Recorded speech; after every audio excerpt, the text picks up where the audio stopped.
bermanfaat. Baik, silahkan Pak Dodi. Oke, baik. Terima kasih Mbak Niken. Selamat malam, Atma Namaste kepada semua sahabat Prani Healing.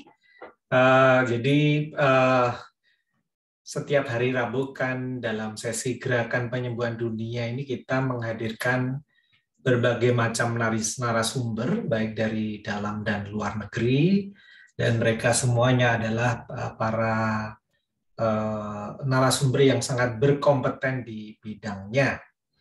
Nah, jadi ini semua bisa terselenggara berkat adanya tim di Prani Healing yang kita sebut namanya Green Project, tim Green Project. Nah, siapa yang ada di antara mereka nanti saya akan sebutkan namanya. Yang pertama ada Mbak Maya, kebetulan malam hari ini sudah hadir bersama kita. Halo Mbak Maya. Halo, selamat malam Mbak Maya. Jika berkenan boleh membuka video, menyapa kita semua yang ada di sini, silahkan. Kemudian, halo, selamat malam.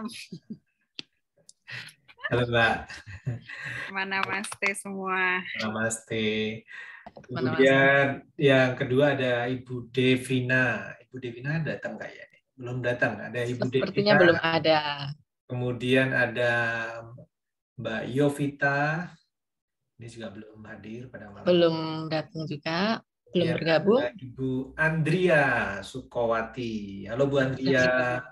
Halo, selamat malam Bu Andria. Jika berkenan boleh membuka video, menyapa sahabat Prani Healing semua yang bergabung malam hari ini. Terima kasih. Kemudian telah hadir juga, ini yang sudah hadir dulu ya, yang sudah hadir bersama kita ada Pak Ucok Dayat.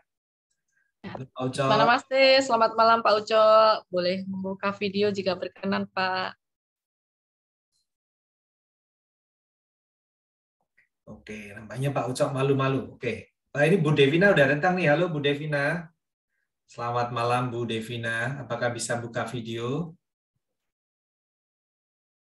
Nah, selamat malam Bu Devina. Selamat malam semua. Selamat namaste. Namaste. Ya. Kemudian selain tadi nama-nama yang sudah saya sebutkan, ada juga yang malam hari ini mungkin akan menyusul nanti bergabung bersama kita. Ada Ibu Brigita Isporo, ada Pak Iriawan, ada Ibu Jane Kurniadi, Ibu Cynthia Arvida, dan tadi sekali lagi ada Mbak Yofi. Oke, baik. Jadi total ada berapa ini Pak Dodi nih? Kira-kira dari Green Project Team ini Green yang Project ada 10 orang. Wow, luar biasa. Kita berikan applause dulu, tepuk tangan. Terima kasih untuk Ibu, Bapak, dan rekan-rekan semua yang sudah mendedikasikan waktu dan pikirannya. Tim ini selama mungkin lebih dari setengah tahun kemarin, setiap minggu itu berusaha mencari topik pembicaraan dan narasumber. Ya, sekali lagi dari berbagai tempat di seluruh Indonesia. Baik dari dalam dan luar negeri, dan narasumbernya adalah mereka-mereka yang sangat berkompeten di bidangnya. Ya, bahkan ada juga pembicara-pembicara internasional yang hadir dalam gerakan penyembuhan dunia pada hari Rabu. Nah, kenapa sih kita melakukan itu? Ya, jadi sedikit kita flashback. Jadi sekali lagi bahwa di dalam gerakan penyembuhan dunia ini yang kita lakukan adalah melalui beberapa tahapan. Yang pertama adalah melalui usaha spiritual. Usaha spiritual yaitu kita melakukan meditasi Twin Heart secara teratur yang kita lakukan setiap hari. Nah, kemudian yang kedua adalah dengan cara edukasi, dengan meningkatkan kesadaran dari orang-orang yang mengikuti gerakan penyembuhan dunia. Nah, karena penting sekali bahwa memang kalau kita mau melakukan suatu perubahan yang besar, harus dimulai dari diri kita sendiri. Harus dimulai dari lingkungan yang terkecil, diri sendiri, dan lingkungan rumah tangga. Karena sebenarnya apapun itu, bahkan dunia ini kan merupakan kumpulan dari individu-individu dan kumpulan dari rumah tangga. Jadi kalau kita mau merubah, ya kita mesti merubah dari individu. Dan Kalau diizinkan saya akan membagikan satu video yang ini merupakan satu ringkasan tentang apa yang sebenarnya terjadi di bumi kita dan lalu mengapa kita ini melakukan gerakan penyembuhan dunia dan berbagai macam edukasi untuk meningkatkan kesadaran masyarakat. Oke. Saya izin share screen.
Oke, baik.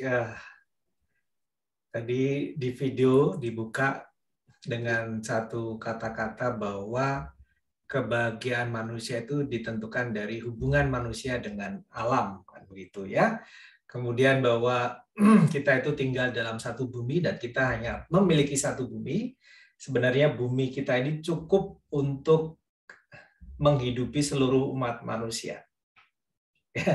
Cukup untuk menghidupi semua manusia, tetapi bumi ini tidak cukup untuk memenuhi keserakahan manusia.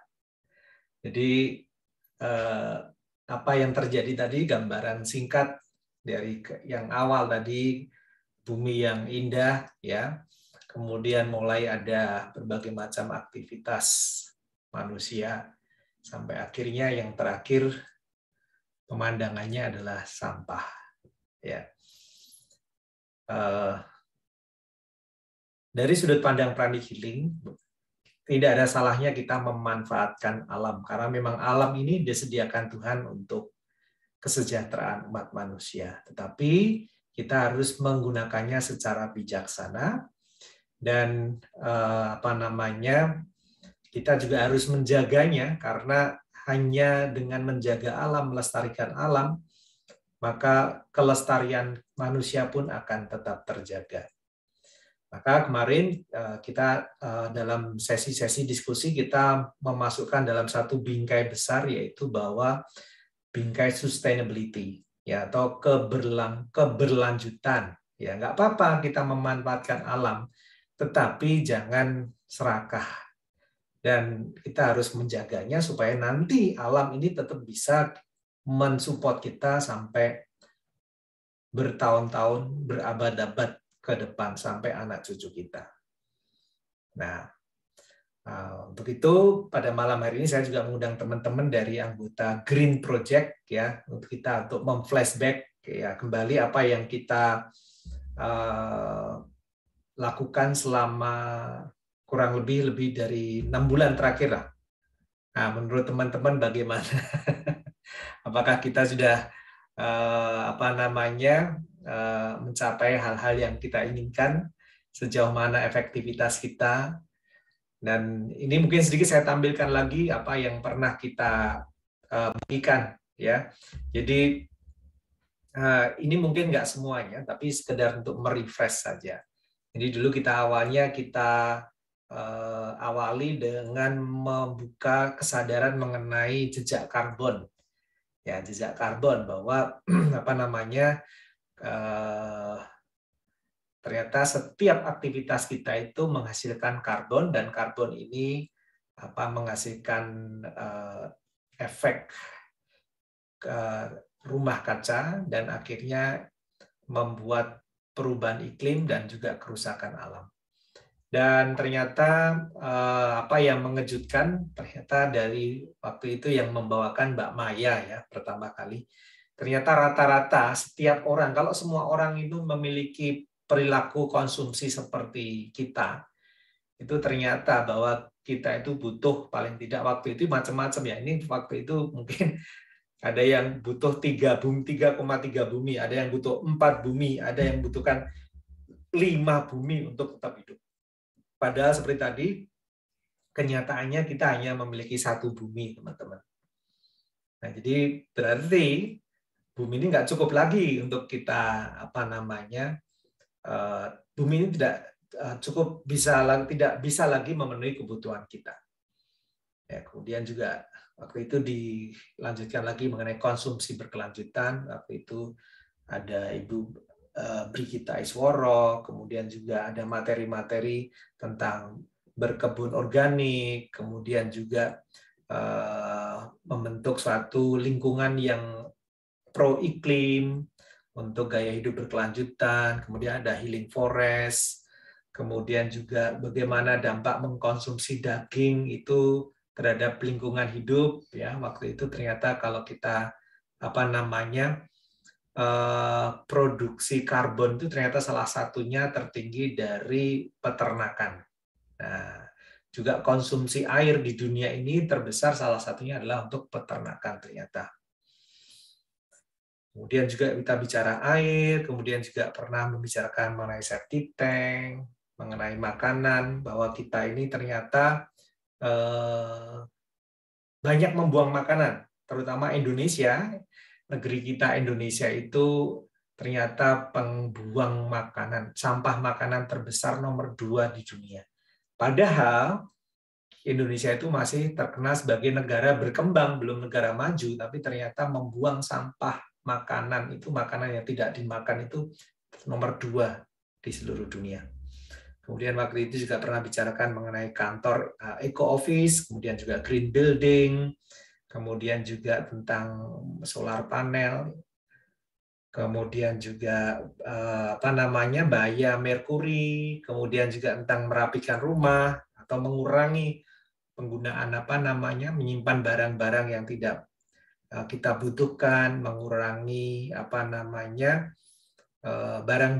belanja barang-barang yang kita tidak perlu, ya. Pernah bicara mengenai sustainable palm oil, bicara mengenai orang hutan. Terus ternyata juga bahwa capung itu juga memiliki peranan penting dalam kelestarian alam. Yang terakhir kemarin kita bicara mengenai dampak krisis iklim bagi kemanusiaan. Kita juga pernah mengundang seorang anak remaja untuk mengisi sesi kita, yaitu bagaimana pandangan anak remaja atau generasi Z terhadap krisis iklim, karena mereka nanti yang pewaris masa depan. Kita yang menikmati, orang-orang tua ini kita yang menghabis-habiskan, dan nanti anak cucu kita yang nanti kasihan. Kemudian terakhir kemarin ada mengenai polusi udara di sekitar kita. Oke, itu saja yang sedikit, meskipun masih banyak tema-tema yang lain yang pernah kita tampilkan. Ya, oke. Begitu saya mengundang anggota dari Green Project untuk menunjukkan wajahnya. Bagaimana teman-teman, catatan apa yang menjadi refleksi kita selama tahun 2021 ini, apa yang telah kita capai selama tahun ini, capaian-capaian apa saja yang telah kita dapatkan, supaya nanti kita bisa membuat resolusi ke 2022. Karena kita nggak mungkin membuat rencana ke depan kalau kita belum tahu di mana posisi kita saat ini.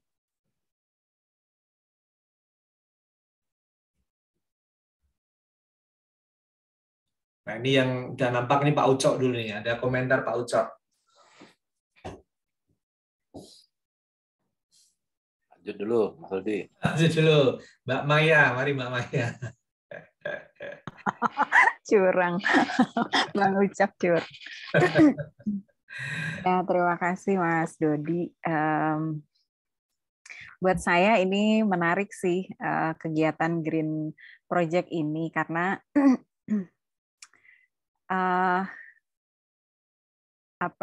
mungkin teman-teman akhirnya melihat juga ya, ternyata masalah lingkungan itu bukan hanya menanam pohon dan bukan cuma mengurangi sampah gitu ya, tetapi banyak sekali gitu. Dan buat saya seringkali memang kesulitan ya untuk mencari topik yang tepat gitu, karena kadang-kadang kalau kita bicara lingkungan itu kan sesuatu yang tidak tampak di depan mata gitu, biasanya jangka panjang gitu, dan karena jangka panjang itu tidak terlihat, konon katanya itu pengaruh dari otak juga, bagian otak. Jadi ada ecological intelligence ternyata, Mas Dodi, bukan cuma ada istilah baru, ecological intelligence. Iya, jadi bukan cuma IQ, bukan cuma EQ, bukan cuma SQ gitu ya, tetapi ternyata ada yang disebut dengan ecological intelligence, karena biasanya reaksi orang itu karena melihat bahaya ya, jadi baru melakukan sesuatu, itu adanya di otak kecil ya kalau nggak salah gitu. Sementara masalah-masalah lingkungan ini kan jangka panjang semua. Oke. Nggak kelihatan gitu ternyata gitu ya. Dari sisi kemampuan otaknya itu ternyata ada masalah, bisa jadi ada masalah di situ. Sehingga kadang-kadang kesulitannya ketika kita menyampaikan bicara soal lingkungan itu karena kita nggak merasa melakukan gitu. Misalnya kayak, oh kasihan ya binatang di lautan jadi terjerat sampah gitu. Tetapi kita tidak tahu sedekat apa sebetulnya kita dengan masalah itu gitu. Ternyata kita juga yang melakukan. Dan mungkin nggak usah terlalu jauh. Kita sebagai pranic healer disarankan rajin healing ya, mungkin setiap hari. Dan setelah healing kita membuang kemana? Kita buang ke toilet, gitu. Dan ternyata toilet ini garam yang kita buang ke toilet itu ternyata mempengaruhi kemampuan mikroorganisme untuk menguraikan kotoran di septic tank. Jadi mengurangi, jadi akhirnya tidak bisa terurai gitu ya. Dan kalau kemudian kita merasa tapi nggak pernah mampet tuh toilet saya gitu kan, ternyata itu malah petunjuk bahwa kita sudah mencemari lingkungan. Karena ternyata toilet kita berarti septic tanknya bocor dan sebagainya gitu ya. Berapa sering kita sudah menyedot toilet gitu. Jadi indikator itu ternyata bukan cuma sekedar menanam pohon, mungkin tadi ya supaya nggak membuang makanan, kemudian membuang sampah di tempatnya gitu. Tetapi juga yang dekat dengan kita adalah seberapa sering kita menyedot toilet. Dan tetapi yang berita baiknya soal ecological intelligence itu manusia juga punya bagian otak lain yang juga punya kemampuan untuk belajar. Gitu. Dan di pranic healing yang menarik juga kan ada super brain yoga ya. Jadi ada kemampuan untuk meningkatkan otak gitu ya. Dan juga spiritualitas itu kan itu ya selalu kita twin heart meditation, kita memberkati bumi, kita mengirimkan energi, tapi siapa sebetulnya yang membersihkan gitu? Siapa yang sebetulnya bisa memperbaiki lagi? Apakah kira-kira cukup energi yang kita berikan dari meditasi itu? Bukankah kita juga harus langkah nyata? Langkah nyata ya, apa istilahnya tuh yang biasa dipakai di pranic healing? Memanifestasi gitu ya, memanifestasikan. Itu kan berarti harus ada orang-orang yang bisa mewujudkan gitu ya. Nah itulah yang kalau misalnya memang apa yang diberikan selama beberapa bulan ini masih dianggap sulit dicerna, menurut saya itulah mungkin PR kita ya gitu, karena mungkin untuk saya sendiri yang sudah beberapa puluh tahun berkecimpung di bidang lingkungan gitu ya, dan sekarang di bidang sustainability, setiap saat itu perlu belajar, Mas Dodi. Jadi pilar kelima studi kayaknya bukan cuma studi soal energi dan spiritualitas, tetapi juga soal lingkungan. Karena ke depan juga saya rasa akan semakin banyak hal yang akan masuk ke dalam rumah tangga maupun dalam pekerjaan. Karena kita sekarang tahu soal, tadi koreksi sedikit Mas Dodi, yang bumi tadi bukan carbon footprint tetapi ecological footprint. Oh, ecological footprint. Jadi carbon footprint itu bagian dari ecological footprint. Jadi ecological footprint lebih besar, lebih besar daripada carbon footprint. Tetapi yang karbon ini kan seluruh dunia sudah sepakat katanya berapa puluh tahun kemudian kita harus membuat emisi itu menjadi 0 gitu ya. Dan sekarang semua bisnis dan pemerintahan sedang dalam rangka menyusun strateginya harus seperti apa gitu ya. Jadi itu kan kita juga harus terlibat, misalnya bagaimana kita memilih AC, memilih lampu dan sebagainya gitu. Kemudian soal circular economy. Saya lupa kita pernah bahas circular economy. Pernah circular economy. Pernah ya. Oke. Itu ya. Oh iya. Nah, itu juga sudah mulai dicoba bagaimana caranya. Sudah mulai banyak sekarang refill station untuk produk-produk shampoo dan sebagainya gitu ya, yang biasanya kita belinya pakai pouch gitu. Nah, ini sudah mulai banyak gitu. Tetapi kalau ada yang menyediakan kita tidak membeli kan juga nanti mati kan lama-lama. Gitu. Jadi banyak sekali upaya ke sana. Kemudian juga banyak sekali upaya-upaya yang barang-barang itu sekarang sistemnya bukan dijual beli tetapi sewa. Misalnya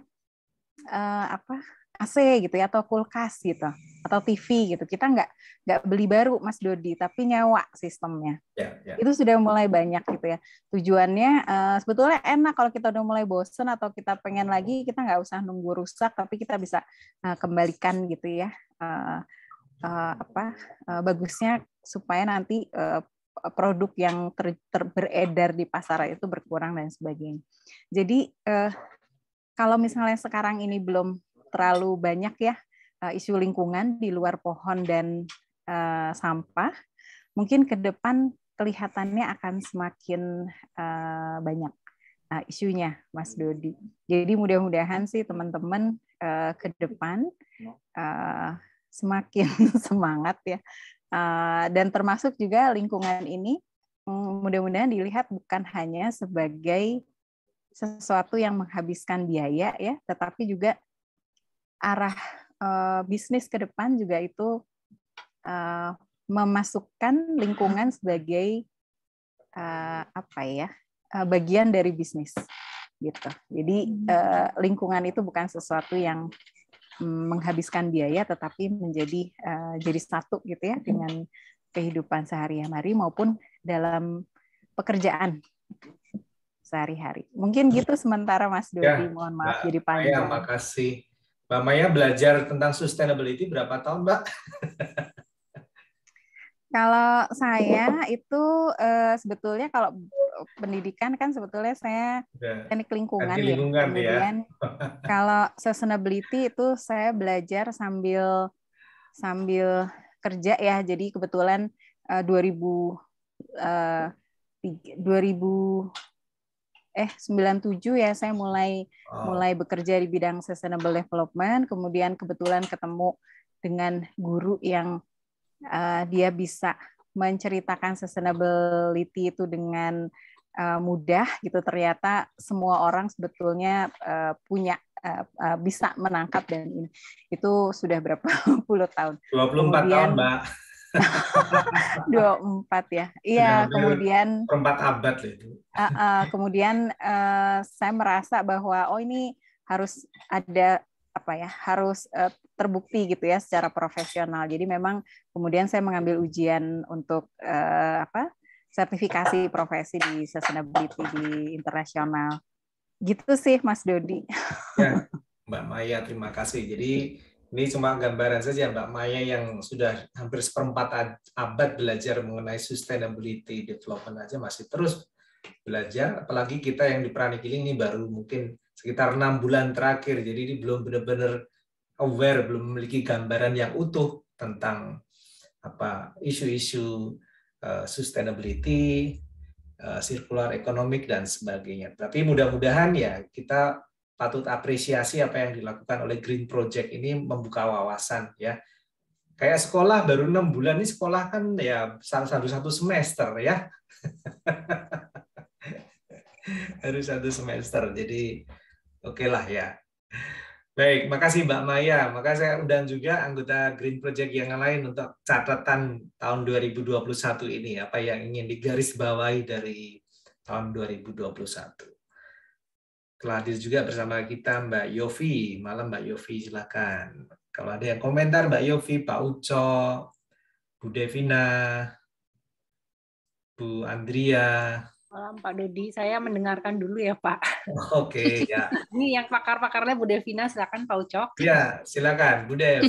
Tadi udah Mbak Maya ya. Aku tambahin sedikit aja dari Mbak Maya. Kalau saya catatannya banyak sih Pak, banyak sekali ya. Katanya sedikit. Iya, sedikit pesannya. Tapi kalau pelajarannya banyak Pak. Jadi karena sustainability itu kan besar, itu memang mengenai kehidupan itu sendiri gitu. Jadi kalau buat saya melihatnya ada 3 bagian di sustainability itu. Semuanya apa-apa tentang 3 kalau sustainability kalau menurut saya. Jadi kalau tadi lihat dari video yang tadi itu ada jadi kalau tadi Mbak Maya bilang permasalahan itu adalah ujung dari action di dalam kehidupan kita untuk memakai atau mengelola sumber daya di dunia untuk kepentingan hidup kita, untuk support hidup kita. Dan itu tidak salah ya, dan itu memang harus dikelola. Tapi memang dalam perjalanan manusia, intelligence-nya memang belum cukup. Sampai akhirnya dalam evolusi itu sadar bahwa kita ternyata telah memakai atau telah memakan terlalu banyak daripada yang mestinya kita lakukan. Akhirnya jadinya jadi masalah. Dalam sustainability itu kita juga melihat yang kalau kita bilang hemat energi, hemat air. Nah, itu jadi sebenarnya ujung depannya itu adalah bagaimana caranya kita mengelola sumber dayanya gitu ya. Itu makanya kita selalu ngomong efisiensi, selalu ngomongin tentang kalau saya lihatnya situ tentang value ya. Value, makanya nanti urutannya itu nanti ada circular economy dan sebagainya, tapi itu ujungnya adalah bagaimana caranya kita memakai resources kita dengan cara yang efisien. Efisien itu artinya bukan sehemat-hematnya, tapi dari pengelolaan itu sebenarnya nilai apa yang diambil dari situ. Dan itu perlu kebijaksanaan. Nah, akhirnya kalau udah ngomong soal kebijaksanaan itu ada di pilar yang kedua. Yang kalau tadi saya bilang 3 ya, pertama tentang managing resources, yang kedua tentang pemakaiannya gitu. Kalau misalnya sudah diambil resourcesnya, pemakaiannya gimana? Apakah kita cukup dewasa dan cukup bijaksana untuk memakainya dengan dinilai guna untuk si user dan sampai seberapa banyak? Apakah dan seberapa lama? Jadi itu makanya nanti ada memperpanjang umur mesin, memperpanjang umur material. Nah, itu semuanya di dalam pemakaian dari cara pola konsumsinya. Makanya nanti juga bilang ada yang responsible consumption ya, tentang pakaian, tentang makanan dan sebagainya, itu ada di pilar kedua. Yang pilar ketiga itu menangani masalah. Dari setelah diambil resources-nya terus dipakai di pilar kedua. Nah, ini managing output-nya dari tadi input, usage sama efek dari konsumsinya itu. Nah, itu kita ngomongin tentang sampah, ngomongin tentang carbon footprint. Nah, itu semuanya kita sudah bahas di dalam 6 bulan ini. Jadi memang karena skupnya sangat besar, yang kalau Mbak Maya tuh bilangnya kita ngelihat permasalahan, kita belum melihat permasalahan di ujung ke depan. Karena itu memang akumulasi dari pola kegiatan kita yang sekarang. Jadi yang kita lihat tuh cuma gunung es yang di atas, yang gunung es di bawahnya tuh masih belum kelihatan seberapa besar, seberapa dalam.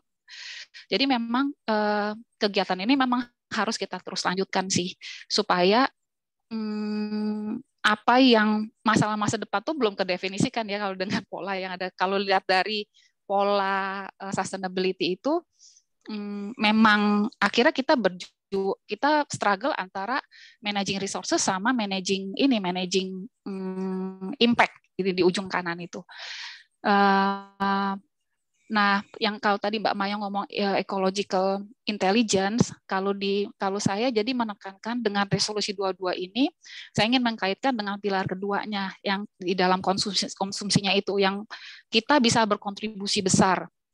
Jadi secara yang tadi manifestasi pranic healing dengan good intention, good energy dengan blessing dan sebagainya.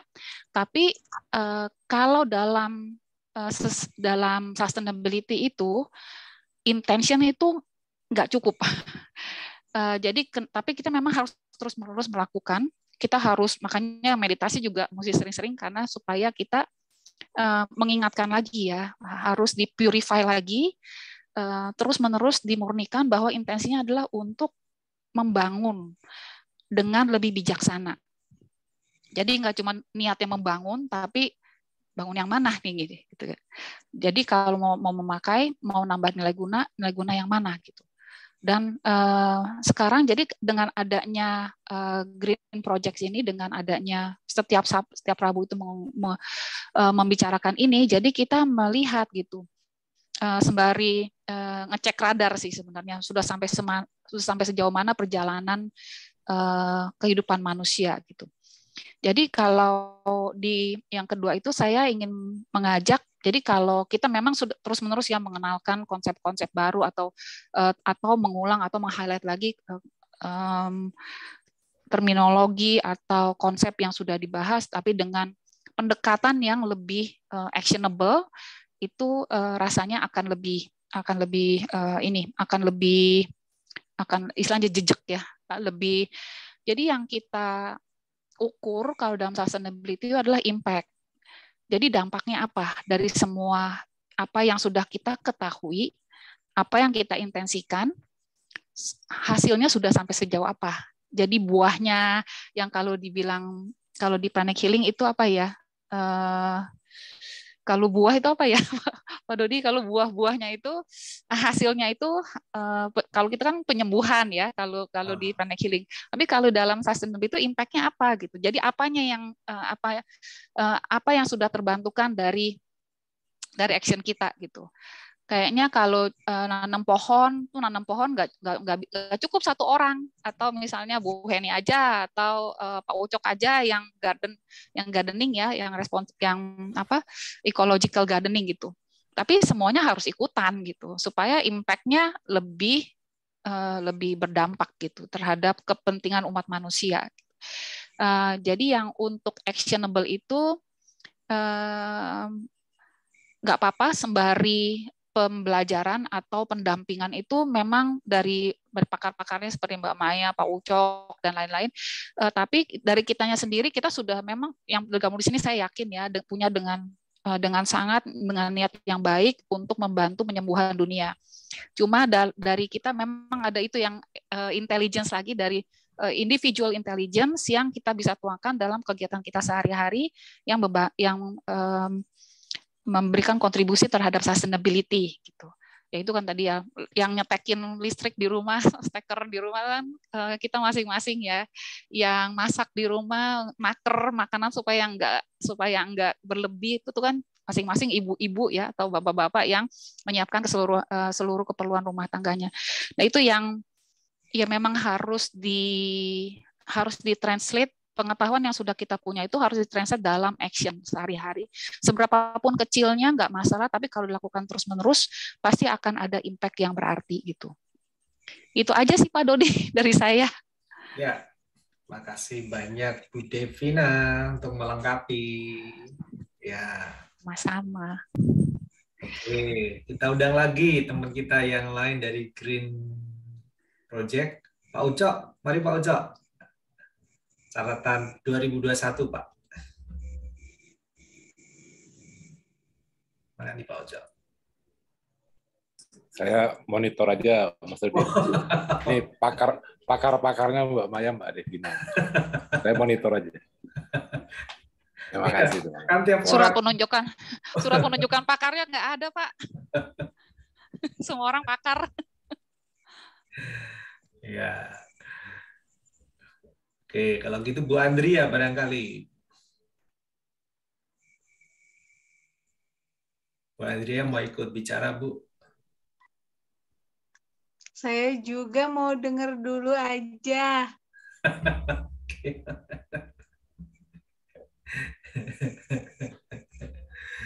Ya kita diskusi juga ya, baik. Jadi tadi tentang saya tertarik mengenai ecological intelligence, ya. Nah, untuk ecological intelligence ini, ya, menurut saya memang harus diawali dari beberapa orang yang memiliki awareness mengenai itu, kan selalu begitu. Selama ini kita nggak aware dan selama ini kita tidak menganggap itu sebagai suatu bahaya karena ya tadi itu masih jauh di depan gitu loh. Seperti halnya misalnya akan ada misalnya kalau para ahli ahli perbintangan akan ada asteroid yang menabrak bumi katakanlah 100 tahun lagi. Kalau kita gitu kan nggak akan mikirin kan ngapain 100 tahun lagi, tetapi bagi mereka yang para ahli tadi itu sesuatu yang nyata, itu bahaya yang nyata yang pasti akan terjadi. Nah, kadang-kadang karena itu tidak ada di depan mata kita tidak menganggapnya sebagai bahaya, sehingga ya tadi awareness kita itu atau sense of crisis kita itu belum terbangkitkan. Nah, makanya bencana ekologi ini itu juga seperti itu. Bencana ekologi itu ya meskipun sekarang ini sudah mulai nampak, bahkan kemarin yang terakhir itu adalah kutub utara mencapai rekor tertinggi yaitu suhunya 38 derajat Celcius. Itu luar biasa, itu bahkan lebih tinggi dari suhu di Jakarta atau di rata-rata kota-kota di Indonesia. Kira-kira bisa dibayangkan nggak es pada siang hari bisa bertahan nggak? Kan nggak mungkin ya. Jadi kalau esnya mencair ya itulah benar-benar namanya bencana ekologi. Nah itu karena kita belum melihat. Ya. Makanya memang nomor satu yang perlu digalakkan dari sektor yang terkecil, sektor mikro, makronya itu urusan pemerintah, ya, urusan pengambil kebijakan itu mereka harus juga segera. Karena kemarin pun yang dari pembicaraan di kemarin di Prancis ya, G26, ya. Glasgow. Glasgow ya, Glasgow. Bukan di Prancis itu 25 ya, Glasgow. Glasgow ya. Oke. Glasgow itu pun masih banyak yang kepala-kepala negara yang menawar ya kalau bisa mundur lagi begitu. Ya itu karena masing-masing mereka banyak yang mementingkan adalah pertumbuhan ekonomi. Kadang-kadang seperti itu. Aku tambahin sedikit Pak Dodi. Ya, silakan Bu Devina. Jadi kalau tadi benar ya Pak, memang kata kuncinya itu adalah ecological. Kalau ecological tuh bedanya dengan lingkungan itu adalah kalau ecological itu ada kaitannya kegiatan manusianya. Jadi antara hubungan manusia dengan lingkungannya dan juga dengan makhluk-makhluk lainnya. Jadi nggak cuma manusia aja, tapi ada, makanya penting biodiversity itu makanya akhirnya jadi penting juga gitu. Jadi kalau lingkungan ya cuma ya lingkungan ya secara environment. Jadi ecological tuh tidak sama dengan environment. Gitu. Jadi kalau makanya tadi Mbak Maya bilang ecological lebih luas lagi. Dan kenapa footprint-nya yang diukur? Jadi karena memang itu jadi dampak dari keterkaitan antara elemen-elemen dalam ekosistem ini. Ya, mungkin saya nambahin juga sedikit jadi ingat. Ini di teman-teman karena kebetulan saya juga ngurusin kebencanaan juga. Ini teman-teman kebencanaan ada ini baru Mas Dodi, ada istilah yang ingin dirubah. Jadi tidak ingin menggunakan istilah natural disaster atau bencana alam karena basically kejadian-kejadian itu terjadi karena manusia. Dan kalaupun itu dianggap misalnya gunung meletus atau banjir atau apa segala macam, itu tidak akan menjadi bencana ketika manusia sudah siap. Gitu. Masalahnya kan sekarang kayak tadi ya, misalnya kan nggak kelihatan, kayak misalnya air nggak kelihatan, tiba-tiba pas lagi kering aja nggak ada air, atau pas banjir aja. Masalahnya itu kan ketika misalnya pas kering terus kita nyarinya di mana gitu kan, pas lagi banjir gitu mau menyusutkannya juga punya masalah baru gitu. Jadi ada istilah yang ingin diubah, Mas Dodi, soal bencana alam ini, bahwa yang membuatnya bencana itu bukan alam tetapi manusia sendiri gitu. Ini juga kan nyambung dengan ilmunya pranic healing ya, soal karma, komunitas dan sebagainya. Dan mungkin juga di pranic healing kan kita diajari 5 virtue ya, loving kindness and non-injury dan sebagainya. Mungkin kita bisa membuatnya versi ecological ini kali, Mas Dodi, yang disebut dengan loving kindness. Sama sih, Mbak Maya. Injury. Iya. Yang menyakiti alam. Iya. Iya, pada akhirnya kita sendiri yang akan kena gitu kan. Jadi nanti memang mungkin kalau blessing pemerintahnya juga supaya bisa bikin policy yang lebih gitu, seperti gitu-gitu. Ngomong-ngomong soal pemerintah, Mas Dodi, ternyata kita itu tidak boleh menunggu karena seringkali ini kebetulan saya juga pengalaman membantu saat pernah menjadi tim percepatan pelaksanaan prioritas pembangunan satu kota. Jadi saya memahami kenapa ternyata kita tidak bisa menunggu pemerintah. Gitu. Jadi saya selalu bilang sama teman-teman juga jangan nunggu pemerintah. Saya juga bekerja dengan perusahaan-perusahaan, mereka juga bilangnya, mohon maaf kalau ada orang pemerintah di sini, bilangnya kalau kerja sama pemerintah malah lebih lama dan lebih mahal dan lebih susah. Jadi kita tidak boleh menunggu, dan kalau tadi Mas Dodi ngomong yang Glasgow itu pemerintah masih tarik-tarikan, sekarang wacana yang terjadi adalah hitung-hitungannya, Mas Dodi. Karena kan ada kecenderungan negara Barat itu mempunyai cara berpikir yang berbeda ya, gitu. Kalau belum lama ini beredar video, nggak tahu teman-teman sempat dengar, sempat lihat nggak, dari Glasgow juga, yang merupakan gugatan dari orang-orang selatan, orang-orang kita ini gitu, orang timur dan orang ini dunia ketiga gitu, yang merasa selama ini cara berpikir kolonialisme itu masih terjadi gitu. Padahal bencana ini terjadi itu karena pembangunan yang sudah dilakukan oleh mereka-mereka yang sudah lebih dulu maju gitu. Dan itu mereka tidak hitung. Sempat kalau misalnya hitung-hitungan karbon ini, emisi karbon itu paling tinggi kan di per orangnya ya, per orang itu paling tinggi di negara-negara maju. Tetapi kemudian sekarang akhirnya ada wacana menghitung secara negara.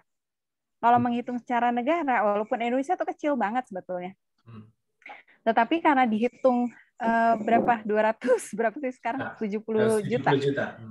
Akhirnya jadi gede banget gitu. Jadi itu yang kemudian sekarang wacananya itu bukan cuma nawar, tapi lempar-lemparan, Mas Dodi. Gitu. Jadi itu siapa yang harus bertanggung jawab? Menurut saya ya kita di pranic healing diajari untuk mengambil action ya, jadi kita memang tidak bisa menunggu gitu. Dan justru sekarang posisinya seringkali terbalik, kita bisa memberikan masukan ke pemerintah. Gitu. Jadi memang itu justru apalagi orang Indonesia itu leadernya kan kurang. Leader dalam arti gini. Ada kecenderungan untuk ngikut, gitu.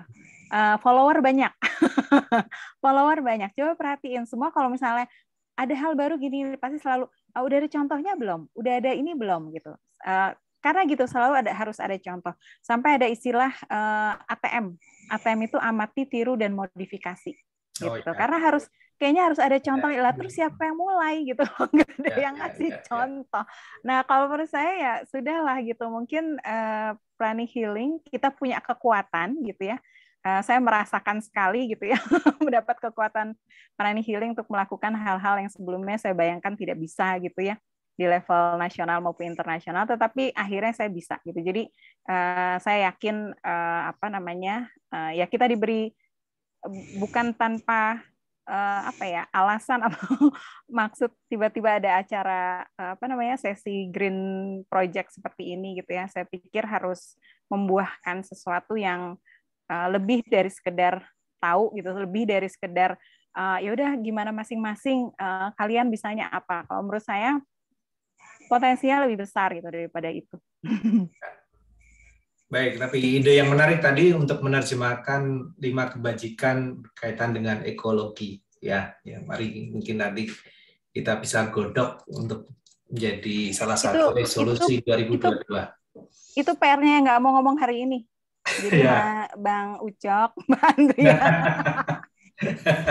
Jadi yang malam ini nggak ngomong, dapat tugas itu ya. Dikumpulin ya Pak, ibu-ibu, minggu depan. Jadi mending ngomong malam ini Mbak Yofi ini sudah. Saya ngomong dikit tapi nggak ngomong.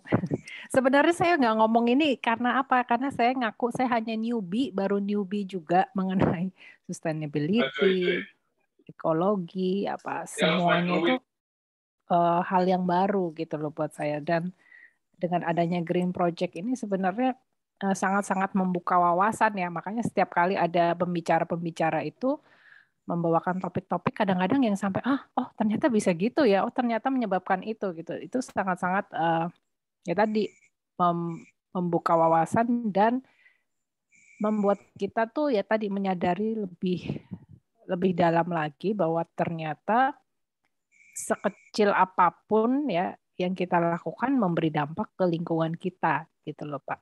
Dan ya bersyukur sekali teman-teman di sini ya. Ada narsumnya langsung Mbak Maya, Bu Devina, Pak Ucok, Mbak Andrian, kebetulan yang bergabung dengan kita bisa tadi ya memberikan pandangan-pandangan dan juga muncul istilah-istilah baru. Jadi makanya tadi saya pilih, oke, saya mendengarkan saja karena memang ya itu newbie jadi mau ngomongnya juga nanti ya bingung. Tapi memang kalau dilihat dari pranic healing sangat-sangat sejalan ya, karena memang harus ada keselarasan antara apa namanya dalam spiritual itu ya keselarasan antara hidup kita dengan alam ya kan, dengan sesama, dengan makhluk hidup lainnya, dan memang harus diwujud nyatakan benar gitu. Jadi nggak yang ya udah sekedar tahu, tapi bagaimana kita bisa memberikan kontribusi ya sekecil apapun, dan memang dimulai dari ya skop yang paling kecil dulu dari rumah. Ya kan, nanti dari rumah kalau bisa membesar lagi. Dan untuk orang-orang yang memang sudah memiliki kekuasaan, maksudnya mungkin dalam arti ruang gerak ya, kayak Mbak Maya kan ini kita lihat tuh bisa banyak bergerak nih ke sana dan kemari ya. Jadi semoga bisa lebih membawa perubahan tentunya ya, sebagai seorang pranic healer juga, dan tentunya kontribusi dalam sustainability, dalam ekologi kita ya. Dan semuanya deh menjadi lebih baik lagi. Mungkin demikian Pak Dodi dan juga teman-teman. Terima kasih. Terima kasih Mbak Yofi. Pak Ucok nih, Pak Ucok udah mau ngomong ya. Nah, ayo Pak Ucok, aku udah ngomong loh. Ini Pak Ucok. Gara-gara dikasih PR, terpaksa ngomong. Kita nggak mau menunda, langsung saja dikumpulin PR. Ya sebetulnya saya punya pemikiran yang berbeda ininya, dari lebih kepada realitas sosial, realitas ekonomi dalam hal sustainability ini. Jadi saya pernah bekerja di dua perusahaan yang makan resources lah, jadi perikanan dan tambang. Selalu dilema yang kita hadapi itu adalah antara economic value dengan sustainability ini, resources ini. Jadi dalam kenyataan sehari-hari, kalau kita mau sustain, terus ilmunya kan nggak cukup. Tadi Mbak Devina udah bilang, ilmu kita selalu nggak cukup untuk membuat itu sustain. Akhirnya memang pengrusakan itu harus terjadi. Jika saya pelihara ikan dulu, secara teori kita harus mensirkulasi air itu, dan air yang keluar kembali ke laut itu harus kita proses, harus kita murnikan, harus kita bersihkan. Tapi untuk membuat pemurnian segala macam itu dari segi investasi, kemudian operasional dan lain-lain, akhirnya nggak visible ya ininya, bisnisnya gitu loh. Demikian juga tambang. Tambang itu secara teori dan secara peraturan harus ada tailing pond untuk memproses ini. Tapi dalam pelaksanaan itu juga tidak dilakukan. Juga ada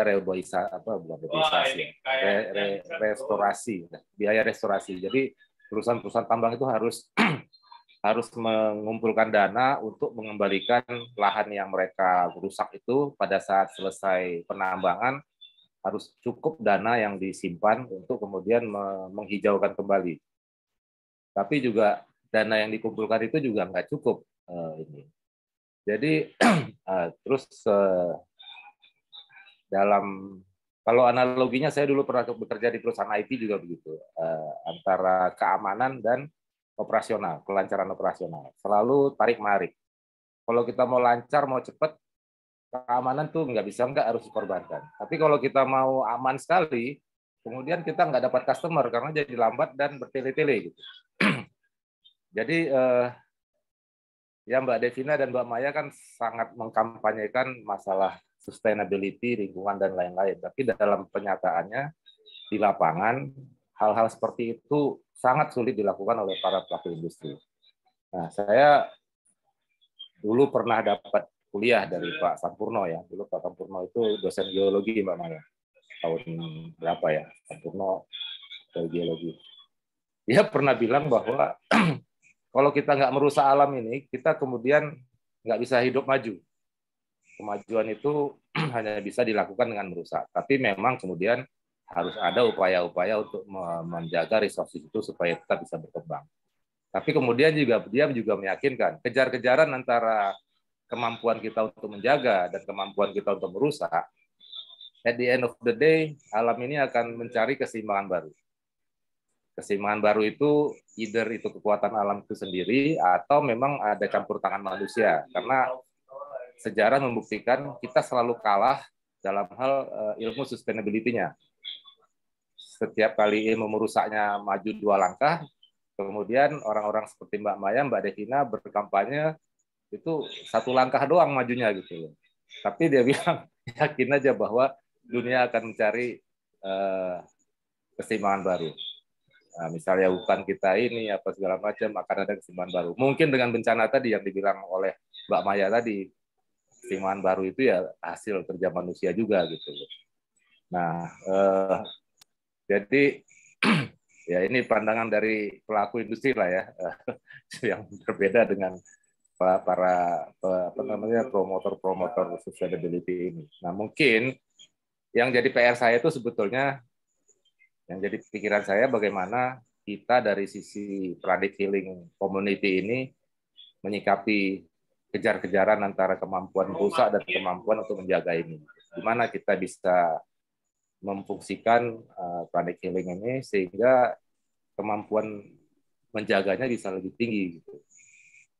Itu mungkin PR kita yang lebih realistis ya dari sisi ini. Ya, mungkin dengan blessing, doa, dan lain-lain atau apapun. Tapi realitasnya kemampuan merusak kita selalu maju 2 langkah, sementara kemampuan kita menjaga yang punya Mbak Maya, yang punya Mbak Devina ini cuma maju 1 langkah. Gitu. Ya itu dari saya, Mas Dodi, yang lain-lain. Terima kasih. Ya, terima kasih Pak Ucok. Ya, memang kita harus realistis juga, ya. Ya, aku nambahin ya Pak. Ya, oke, Bu Devina. Aku nanggepin. Sama-sama ini dari industri ini. Iya, aku merasa ini terpanggil untuk nanggepin. Dari tadi tuh kita ngomongin tentang banyak ya, tentang ecological, tentang sosial, tentang action yang sudah kita ketahui, yang sudah kita pelajari gitu. Dan jadi tapi dalam sustainability itu ada satu aspek lagi yang mesti kita lihat, itu aspek waktu. Jadi dimensi waktu. Jadi kalau kita mau merumuskan, nanti tim perumus ya, kalau yang baru ngomong tuh yang mesti ngerjain PR, nah itu jadi tim perumus atau tim translate, menghubungkan antara permasalahan tentang ilmu dalam actionable item, dibagi dengan 5 character building tadi, itu bisa jadi tim perumus ya Mbak Yofi, Pak Ucok, dan teman-teman yang lain. Nah itu dari segi waktu. Jadi dan itu menentukan cepat atau lambatnya langkah atau suatu action yang akan kita buat gitu. Kalau misalnya Pak Ucok terus-menerus menguras air ya Pak untuk perikanan gitu dan airnya dirusak tuh, itu kan kalau 1 hari 2 empang gitu ya Pak, itu kan berarti untuk pemulihannya tuh mesti lebih cepat ya Pak, supaya kecepatan membuang air 2 empang itu dan untuk mendapatkan air dari hujan misalnya di dalam di dalam penanganan ekosistem air itu, jadi harus bisa lebih cepat gitu. Kalau misalnya airnya nggak bisa cepat, berarti orangnya yang ngebuang itu harus di blessing supaya dia tidak membuang lebih cepat. Jadi ada aspek dimensi waktu yang menentukan urgensi jadi suatu tindakan. Itu aja sih Pak. Kasih. Ya, saya juga ikutan nanggepin. Karena kalau saya sih selalu melihat bahwa memang setiap orang punya karakteristik sendiri. Kalau pengalaman Bang Ucok tadi, sebagai orang industri gini. Tetapi saya juga banyak kenal orang industri yang tidak seperti itu. Contohnya Mbak Devina. Perusahaannya itu beda sekali. Kemudian kalau saya dan Mbak Devina, saya rasa nggak cocok dibilang aktivis dan campaigner. Saya tidak melakukan campaign. Tetapi yang saya adalah change agent. Dan memang kalau di dalam, ada istilah amuba kapan-kapan kalau saya mau sharing. Jadi kita bisa mengelompokkan kalau kita mau ngomong change management, kita kan ngomong change management ini. Sustainability itu kan relatively baru ya. Jadi kita ngomong change management. Di dalam change management itu tadi yang Mbak Devina bilang waktu itu penting, momen. Jadi memang ada caranya dan memang seorang change agent itu tidak akan mendekati semua orang. Dia hanya cukup mendekati yang namanya transformer. Transformer itu adalah pihak-pihak yang kalau dia melakukan sesuatu yang ngikut nanti akan banyak. Jadi samalah kayak misalnya kita beli ada handphone baru, kan selalu ada yang cepat belinya ya. Walaupun masih mahal, masih ngantri, itu selalu ada yang cepat. Itu namanya early adapter. Kemudian kalau ini udah ikut, nanti yang lain tiba-tiba banyak yang ikut. Itu namanya early majority gitu ya. Nanti ada juga yang udah lama banget gitu ya, udah mau seri, udah keluar berapa banyak baru dia beli. Kayak contohnya dulu BBM jadi lupa sih. BlackBerry kan? BlackBerry. Itu juga kan ada yang sampai udah hilang BlackBerry-nya, dia masih nggak punya juga gitu. Itu yang disebut dengan lagat gitu. Dia tidak akan pernah berubah. Jadi di dalam sistem sosial itu selalu ada yang cepat ngikutin, ada yang menjadi pengikut, ada selalu yang menolak, reaksionaris istilahnya. Apapun yang terjadi, pokoknya dia nolak, nggak mau aja. Ada yang disebut dengan lagat. Ada yang dia ikut karena melihat ada insentif, ada yang harus dipaksa, harus ada hukuman dia baru melakukan. Ada yang itu tadi mau ada hukuman, pokoknya saya nggak mau aja. Kemudian ada yang di luar sistem itu namanya iconoclast, itu adalah yang campaigner tadi, yang teriak-teriak apa segala macam gitu. Kalau saya tidak memposisikan sebagai iconoclast, saya memposisikan sebagai change agent. Berat ya. Mau dibilang cuma 1 langkah nggak apa-apa, daripada kalau kita diem aja mungkin nggak melangkah sama sekali gitu. Dan kalau saya melihat trennya kecenderungannya akan semakin banyak gitu. Itu sih sebetulnya yang justru kan Pranic Healing juga menciptakan leader-leader ya. Kalau menurut saya leader di dalam spiritual itu bukan cuma sekedar rajin meditasi dan sebagainya, tetapi bagaimana mencari cara untuk memasukkan spiritualitas itu ke dalam pekerjaan gitu. Jadi spiritual business management itu bagus banget gitu. Saya senang banget ada itu karena ternyata spiritual itu bisa dimasukkan ke dalam pekerjaan kita sehari-hari itu. Jadi itu bukan sesuatu yang tidak mungkin. Bahwa itu susah, iya susah banget, susah banget gitu ya. Tetapi menurut saya disitulah PR-nya, PR kita gitu ya. Mungkin itu. Terima kasih. Ya baik Mbak Maya, dan sebenarnya kalau kita bicara spiritual itu tidak bisa terlepas dengan masalah ekologi. Ya. Kenapa? Oke. Karena kalau kita bicara spiritual, kita membicarakan mengenai kesatuan, ya, oneness, ya. Yang namanya oneness, kita satu dengan semua umat manusia di bumi, ya. Dan bukan hanya dengan umat manusia, tapi juga dengan semua makhluk yang ada di bumi ini. Dengan dunia binatang, kerajaan binatang, dengan kerajaan tumbuhan dan mineral, bahwa kita semua ini adalah suatu ekosistem, ini sebuah kesatuan living being, bumi ini suatu living being gitu loh. Nah, kalau kita bicara spiritual tidak bisa terlepas dari situ. Jadi spiritual itu bukan persoalan hanya meditasi atau berdoa atau blessing, tapi itu semua mesti diwujudkan dalam satu langkah nyata bahwa kita ini adalah satu living being, satu planet bumi ini, dan setiap bagian dari planet bumi ini memiliki peran untuk menjaga, merawat, dan meneruskan keberlanjutan dari bumi itu sendiri. Ya, kalau tidak, ya tadi artinya sebenarnya kalau bumi ini disebut sebagai suatu living being, kita bayangkan itu sebagai satu manusia. Nah, di dalam manusia itu ada bakteri baik, ada bakteri buruk. Ya. Dua-duanya ada. Ya, tapi yang perlu dijaga adalah keseimbangannya. Jangan sampai bakteri buruk lebih banyak daripada bakteri baik. Nah, kalau sampai bakteri buruknya ini makin banyak, maka manusia akan sakit. Nah, kalau sakit, nah nanti maka akan terjadi reaksi-reaksi radikal. Ya, reaksi radikal yang itu sangat menyakitkan. Ya. Sebenarnya penyakit itu pun adalah mekanisme tubuh kita untuk membersihkan, menghancurkan bakteri-bakteri yang jahat tadi. Nah, juga manusia demikian, bahwa ada manusia yang memiliki goodwill, ada manusia yang memiliki not goodwill, not so goodwill, begitulah. Nah, nanti bumi juga akan melakukan mekanismenya.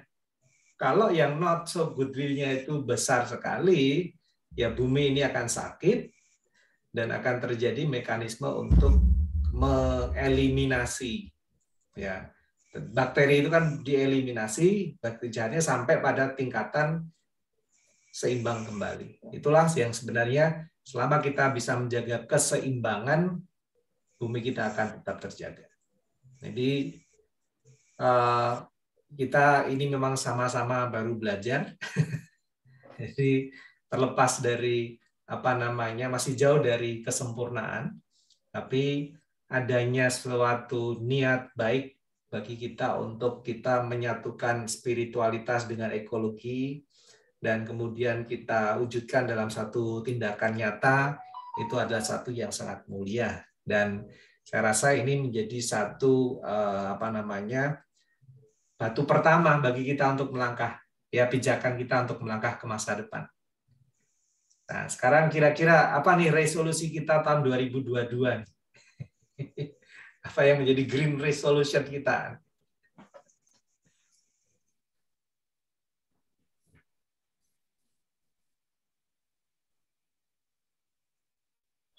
Yang gampang-gampang aja Mas Dodi, melaksanakan R3 aja dah. Nah, R3, baik. Melaksanakan R3 aja itu juga PR udah 10 tahun. Belum selesai ya. Resolusi kita kan melanjutkan resolusi tahun lalu.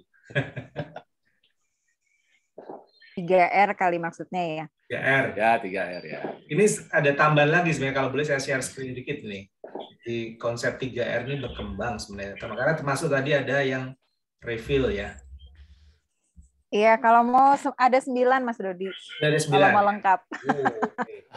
Paling 3 aja dah. Nah, ini paling tidak ada berapa ini? 1, 2, 3, 4, 5, 6. Ya. Jadi teman-teman, kalau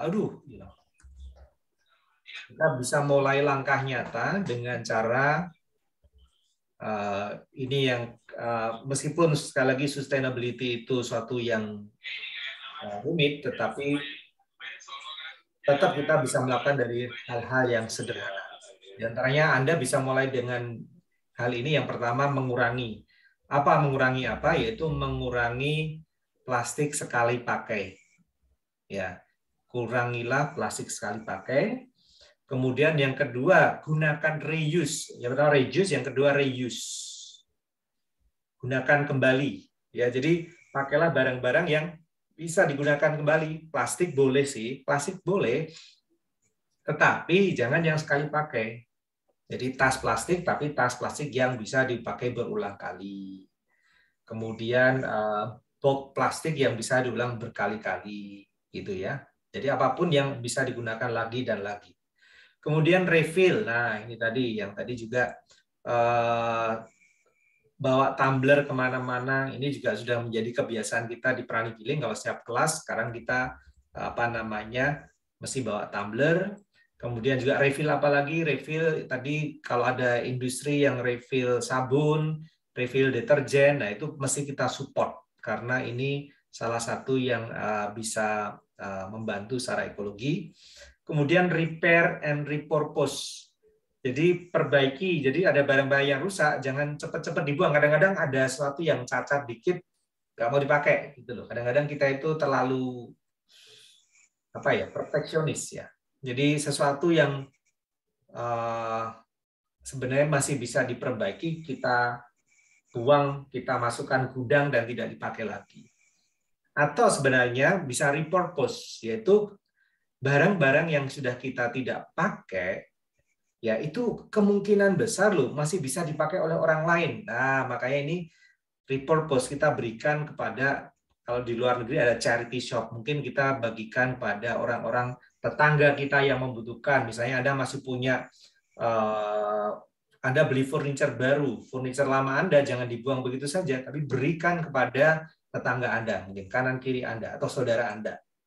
Atau juga baju-baju Anda, ya jangan sekedar menjadi sampah begitu saja. Kemudian replace, menggantikan. Apa yang bisa kita gantikan, kita gantikan. Terus recycle, dan pada akhirnya sekecil mungkin baru yang benar-benar tidak bisa kita pakai lagi, tidak kita setelah kita melalui hal-hal ini tadi, barulah terpaksanya adalah masuk ke tempat sampah. Oke, itu yang mungkin bisa menjadi resolusi kita secara pribadi di tahun 2022 ini. Dan dengan ini sebenarnya adalah suatu wujud cinta kasih kita terhadap lingkungan hidup. Cinta kasih kita terhadap bumi, air, udara, dan tumbuhan yang ada di sekitar kita. Ini adalah salah satu langkah nyata mewujudkan karakter building, cinta kasih tidak menyakiti. Kemudian yang kedua adalah secukupnya, ya, tidak berlebihan. Kemudian juga dengan membagikan apa yang tadi kita sebenarnya masih barang-barang yang masih bisa dipakai dibagikan pada orang lain, itu adalah merupakan generosity atau murah hati, ya. Dan dengan mempelajari ini semua sebenarnya juga melatih kejujuran kita. Apakah saya butuh barang ini atau tidak sih? Kadang-kadang kita itu membeli hal-hal yang tidak kita butuhkan gitu loh. Gara-gara diskon yang besar. Kadang-kadang begitu. Gara-gara ada yang namanya 11-11, 12-12 yang tadinya kita nggak mau belanja, kita lalu belanja. Nah, itu juga melatih kejujuran kita, dan kalau ini semua kita lakukan terus-menerus, kita melatih konsistensi pada tujuan dan usaha. Ya, memang mimpi kita besar, ya, mimpi kita besar. Bahkan mimpi kita itu surga di bumi, dan surga di bumi itu bisa terjadi kalau adanya keberlanjutan, ya, adanya biodiversity, adanya alam yang indah, udara yang bersih, air yang layak dikonsumsi, tanah yang subur, dan sebagainya. Jadi itu menutup kita pada malam hari ini, diskusi kita pada malam hari ini. Terima kasih kepada anggota tim Green Project, terima kasih untuk kontribusinya. Saya yakin boleh satu lagi, Mas. Boleh, silakan. Sorry, telat. Ya, R3 itu secara konsep seperti yang Mas Dodi sampaikan. Mungkin yang praktis ya, yang praktis kita coba mencari solusi. Ini kan gara-gara ini yang saya bilang tadi, kemajuan tingkat perusakan itu jauh lebih tinggi daripada kemajuan kita untuk mensustain. Contohnya yang paling sederhana adalah online marketplace. Dulu saya kalau belanja, terus saya kumpulin itu bubble wrap apa segala macam. Saya kemudian berpikir keras mau diapain bubble wrap sebanyak ini, bekas-bekas sudah kena gunting segala macam, dipakai nggak bisa, apa nggak bisa. Mungkin ada satu hal yang praktis ya, kita bagaimana mencari solusi terhadap dampak online marketplace ini. Mungkin ada kreativitas yang bisa kita munculkan, sedemikian hingga at the end of the year kita kemudian bisa mengatakan bahwa ya praktek online marketplace dengan segala macam plastik, segala macam bubble wrap dan lain-lain itu kemudian itu kita bisa manfaatkan. Nah, mungkin ada kreativitas yang perlu kita bangun dalam 1 tahun ke depan untuk mengatasi, karena bubble wrap itu sekarang kalau bisa dibilang sehari bisa ribuan ton bergerak di seluruh sektor online marketplace. Mungkin solusi itu kita mencari solusi bagaimana mengatasi bekas itu. Makasih, Mas. Oke, baik. Makasih, Pak Ucok. Baik, demikian waktu kami kembalikan pada Mbak Niken. Baik, terima kasih untuk Green Project Team, Pak Dodi, ada Mbak Maya, Bu Devina, Pak Ucok, Bu Andrea, Mbak Yofi yang malam hari ini hadir, dan tentunya juga Ibu Bapak serta rekan-rekan yang malam hari ini tidak hadir. Kami juga mengucapkan terima kasih untuk semua kontribusi dan pemikiran-pemikirannya. Ya, kita akan langsung saja melanjutkan dengan meditasi Twin Hearts ya. Mohon maaf ini apakah ada yang mau bertanya? Ya, waktu kita sudah sekarang menunjukkan jam 21.20. Kita mungkin lebih baik langsung Twin Hearts aja. Sepertinya juga semua sudah pernah mengikuti ya. Oke, kita akan langsung kita olahraga dulu. Silahkan bagi yang bisa melakukan olahraga, bisa mempersiapkan diri, kita olahraga supaya kita bisa meditasi dengan kondisi tubuh energi yang lebih siap untuk menerima energi. Ya, baik, silahkan berdiri. Kami akan mempersiapkan video olahraganya. Terima kasih.